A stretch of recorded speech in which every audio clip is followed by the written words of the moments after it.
Albert Camus nació en Argelia en 1913, cuando aún era una colonia francesa. Estudió filosofía en la Universidad de Argel y más tarde se convirtió en periodista.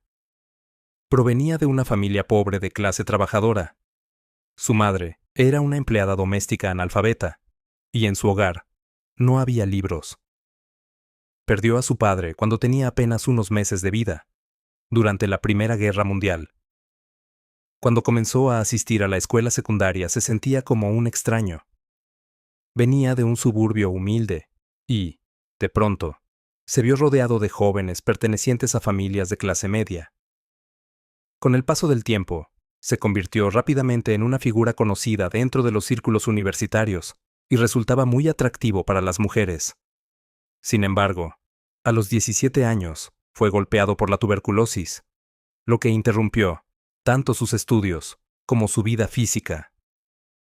Durante ese periodo, desarrolló una profunda fascinación por el teatro y la actuación. De hecho, organizó el Teatro del Equipo, un joven grupo dramático de vanguardia. Camus se casó con la pianista y matemática Francine, quien dio a luz a dos gemelos, Catherine y Jean. En 1939 apareció su obra Calígula, la historia de un emperador romano célebre por su crueldad y su comportamiento aparentemente insano. Más adelante, publicó su famosa novela L'Étranger, traducida como El extranjero o El forastero, junto con el ensayo filosófico El mito de Sísifo. Tras la ocupación de Francia por los alemanes, en 1940, Camus se convirtió en uno de los líderes intelectuales del movimiento de la resistencia. Se unió a la resistencia francesa y llegó a ser jefe del periódico clandestino Combat, que él mismo había ayudado a fundar. Después de la guerra, se dedicó por completo a la escritura y alcanzó una reputación internacional, convirtiéndose en una figura célebre gracias a sus novelas. En 1957, recibió el Premio Nobel de Literatura a los 44 años, siendo el segundo ganador más joven de la historia. Dijo entonces que, sean cuales sean las circunstancias en la vida de un escritor, ya sea oscuro o temporalmente famoso, inmerso en la tiranía o libre para expresarse, puede recuperar el sentido de una comunidad viva que lo justifique, pero solo con la condición de aceptar, en la medida de sus posibilidades, las dos responsabilidades que representan la grandeza de su oficio: servir a la verdad y servir a la libertad. En ese momento, Argelia luchaba por su independencia, y existían profundas diferencias de opinión en todo el mundo. Camus estaba devastado por estos acontecimientos y no podía pensar en otra cosa. No aceptaba la idea de la independencia, pues sentía que tenía el mismo derecho a la tierra de Argelia, donde había transcurrido la mayor parte de su infancia. Escribió: durante mucho tiempo, quise vivir conforme a la moral de la mayoría. Me forcé a vivir como los demás. Dije lo que era necesario decir para vincularme, incluso cuando me sentía separado. El resultado de todo esto fue catastrófico. Ahora, deambulo entre los escombros, resignado a mi singularidad y a mis limitaciones. Y tengo que reconstruir la verdad, después de haber vivido toda mi vida dentro de una especie de mentira. Tras recibir el premio Nobel, ya no era pobre y, por primera vez, tuvo dinero para gastar. Llevó una vida frugal, salvo por su forma elegante de vestir. Se exilió en Francia, dolorosamente separado de Argelia, su país natal y su sol. Vivía en una profunda soledad. Las ideas de Camus contribuyeron al surgimiento de la filosofía conocida como el absurdismo, que tiene sus orígenes en la obra del filósofo danés Søren Kierkegaard, quien decidió afrontar la crisis del ser humano frente a lo absurdo desarrollando su propia filosofía existencialista. Camus también es considerado un existencialista, aunque rechazó firmemente ese término durante toda su vida. Decidió que su obra como escritor avanzaría por etapas. Cada etapa estaría marcada por una obra teatral, una novela y un ensayo.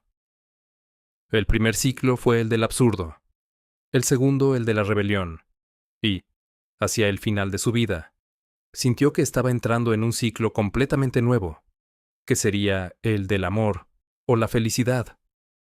Sin embargo, en 1960, cuando regresaba a París, murió en un accidente de carretera. En su bolsillo se encontró un billete de tren intacto y, entre los restos del accidente, también había páginas de un borrador escrito a mano. Era una novela épica que él mismo había predicho que sería su mejor obra.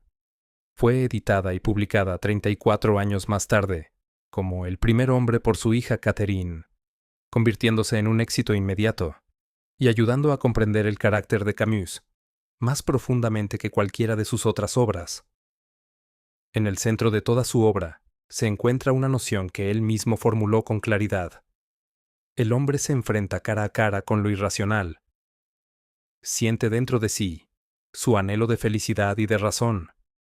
El absurdo es el conflicto entre la tendencia humana a buscar un valor y un sentido inherentes a la vida, y la incapacidad de encontrar un significado en un universo sin propósito, carente de sentido e irracional, cuyo silencio es la única respuesta. Intentar definirlo es como tratar de retener agua entre los dedos. Sin embargo, el mundo en sí mismo no es absurdo. Lo absurdo es nuestra relación con el universo, que es irracional. El absurdo depende tanto del hombre como del mundo. Es todo aquello que los vincula. Por lo tanto, ni el universo ni la mente humana, considerados por separado, son los responsables del absurdo.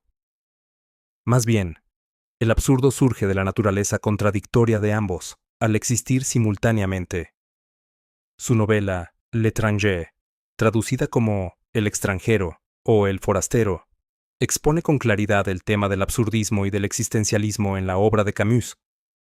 El personaje principal, Meursault, se entera de la muerte de su madre y responde con una marcada indiferencia y un profundo desapego emocional frente a su entorno.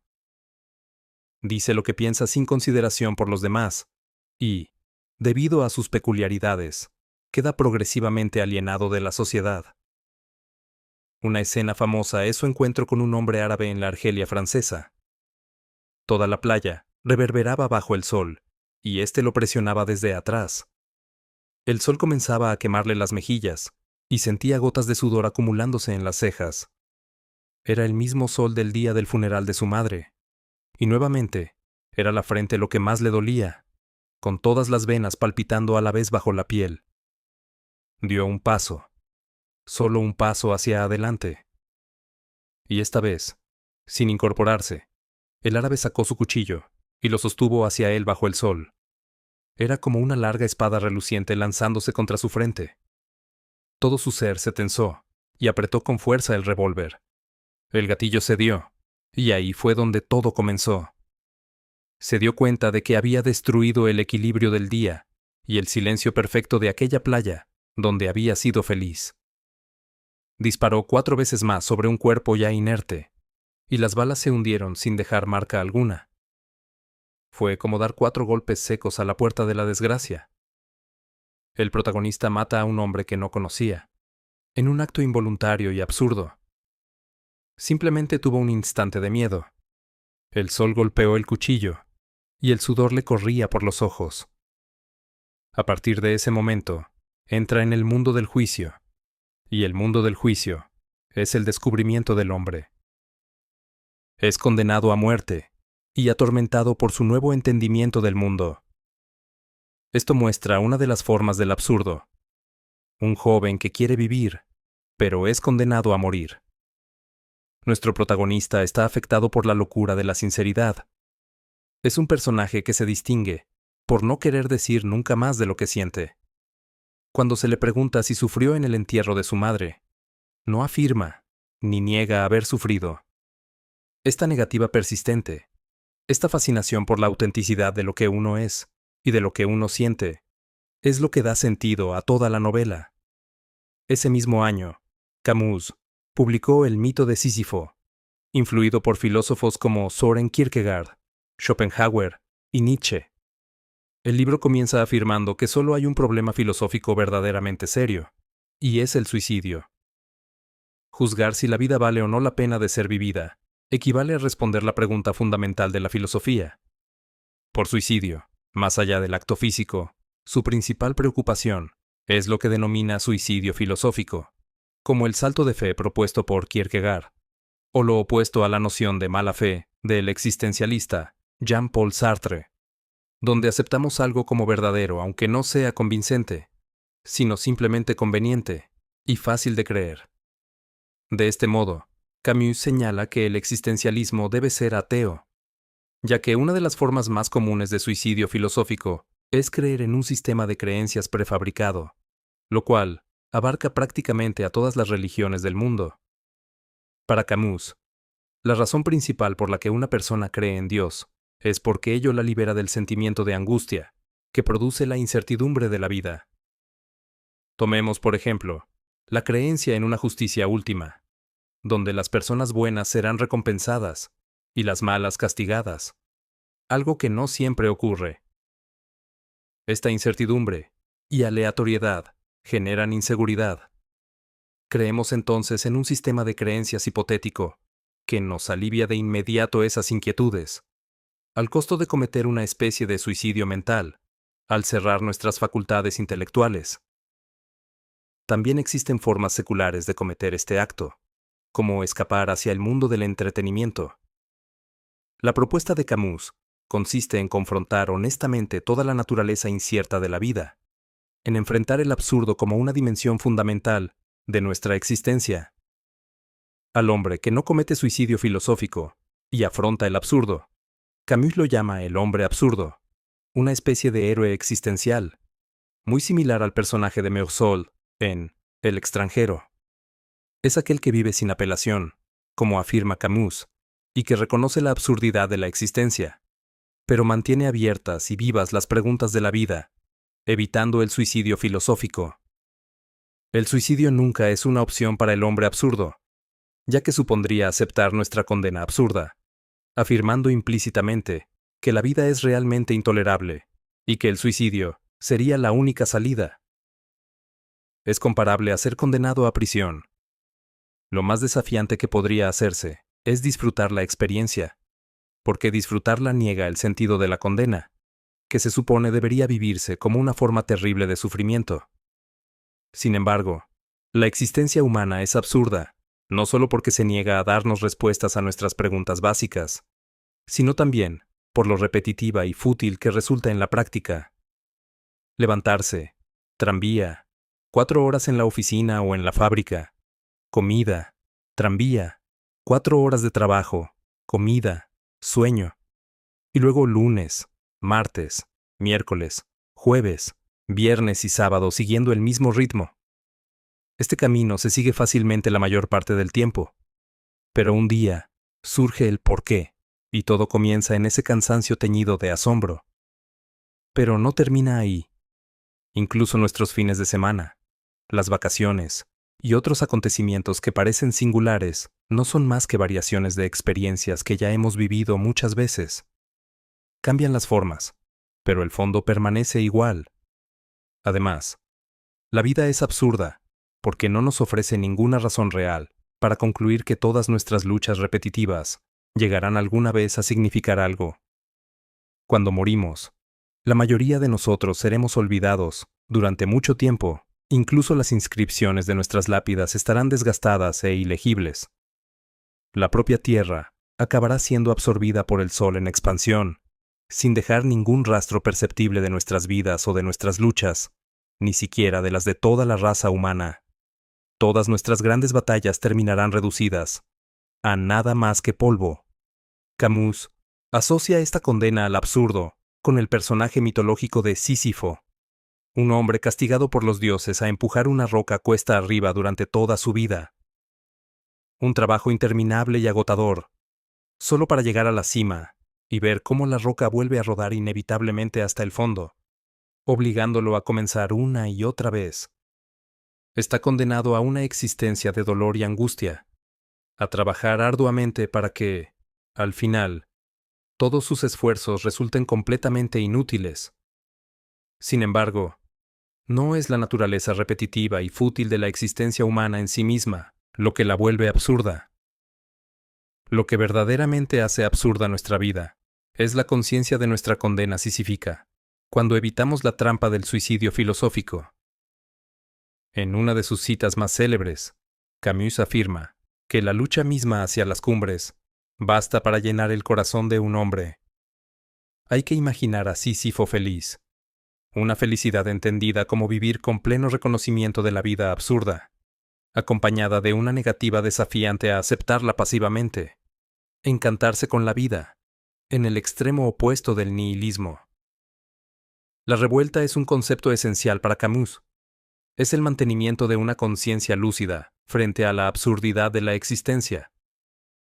Para afirmar la vida y seguir adelante, sostiene que una de las únicas posiciones filosóficas coherentes es la revuelta. Esta revuelta es una confrontación constante entre el hombre y su propia oscuridad. Es una insistencia en una transparencia imposible. Desafía al mundo en cada segundo. No es aspiración, porque carece de esperanza.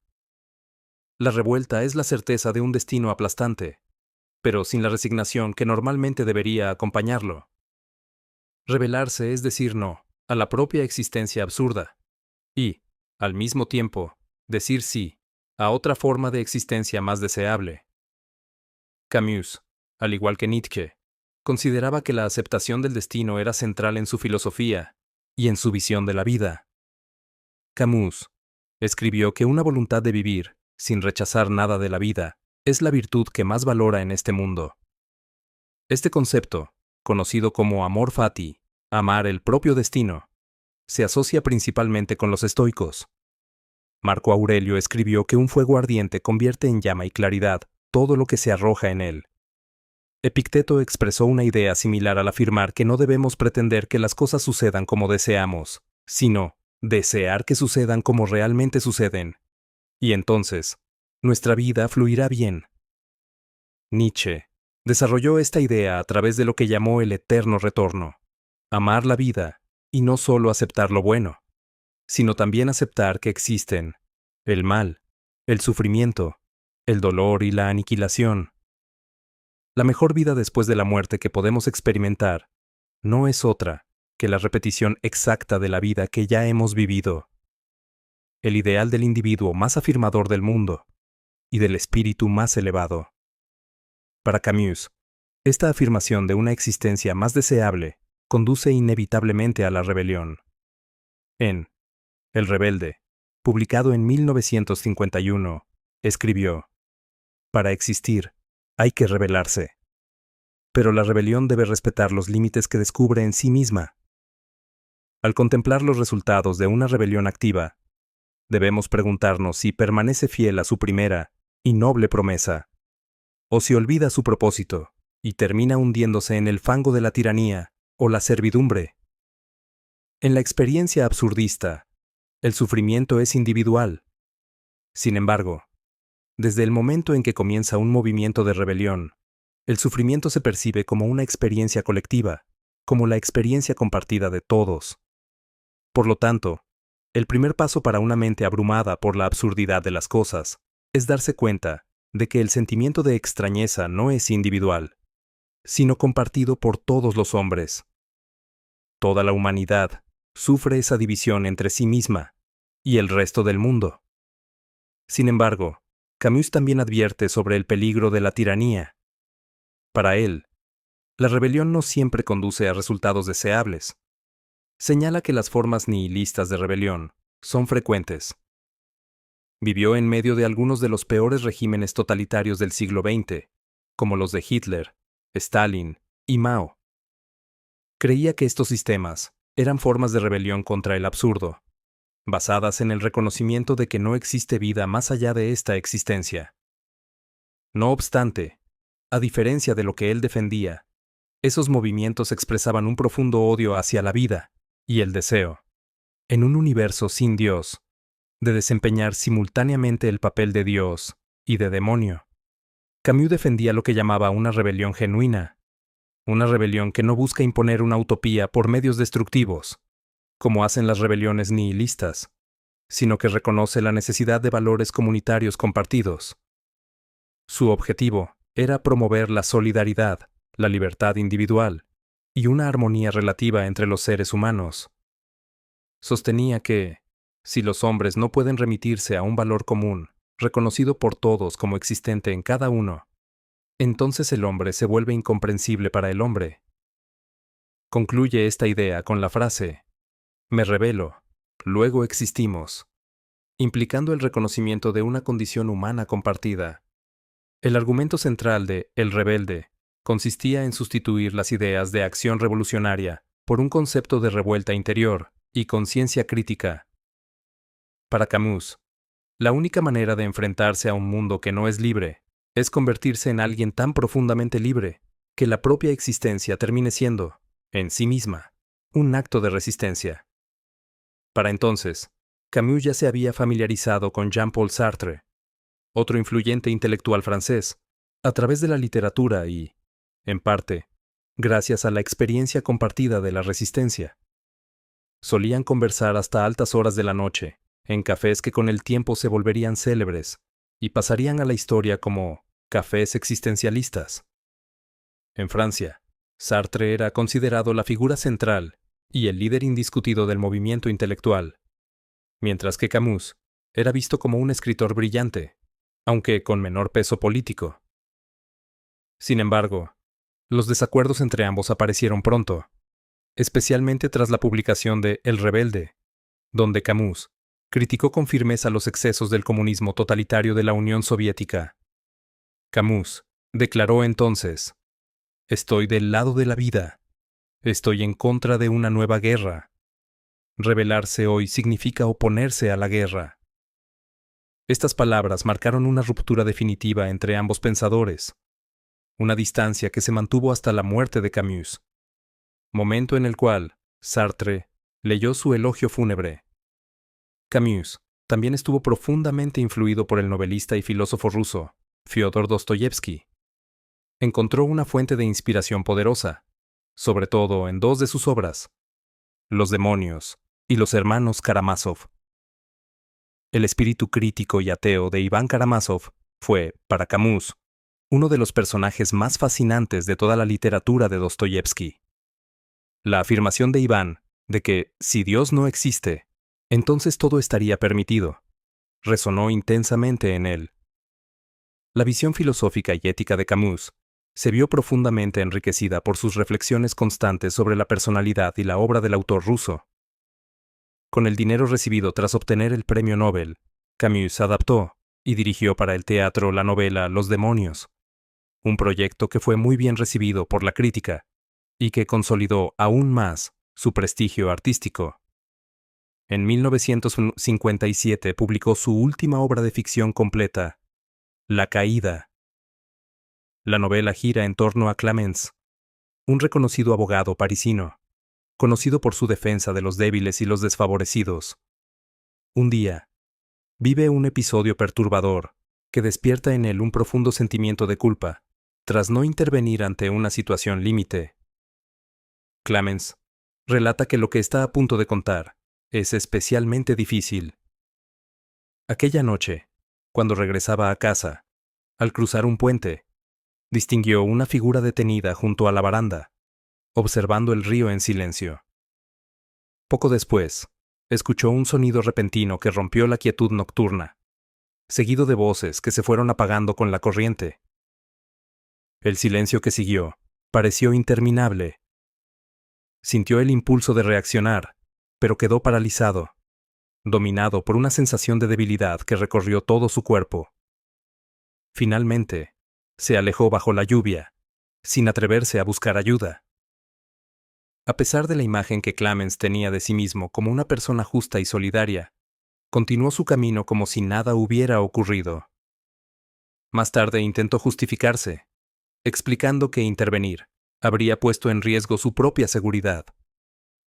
A partir de ese momento, abandona su antigua vida y se instala en un aislamiento cada vez más profundo. Pasa gran parte de su tiempo en un bar, donde reflexiona en voz alta y se enfrenta a sus propias contradicciones, buscando oyentes que lo liberen del peso de la culpa y la soledad. Esta dinámica funciona también como una forma indirecta de confesión personal por parte de Camus. En la vida del propio Camus, existieron episodios de gran fragilidad emocional en su entorno familiar, experiencias que muchos interpretan como un trasfondo posible de La Caída, una obra marcada por la responsabilidad moral y el juicio interior. Jean-Paul Sartre describió la novela como quizá la más bella y, al mismo tiempo, la menos comprendida de todas las obras de Camus. A través de su pensamiento, Camus nos recuerda que la vida posee un valor propio, incluso si no ofrece un sentido predeterminado, una postura muy distinta del nihilismo radical. Su carácter cercano y profundamente humano hace que lo percibamos casi como un compañero de viaje, alguien que nos ayuda a atravesar las dificultades de la existencia moderna, como la angustia o la incertidumbre. Camus defiende la vida y nos invita a vivirla con lucidez y valentía. Tal como se desprende de toda su obra, la grandeza del ser humano reside en su decisión de ser más fuerte que sus circunstancias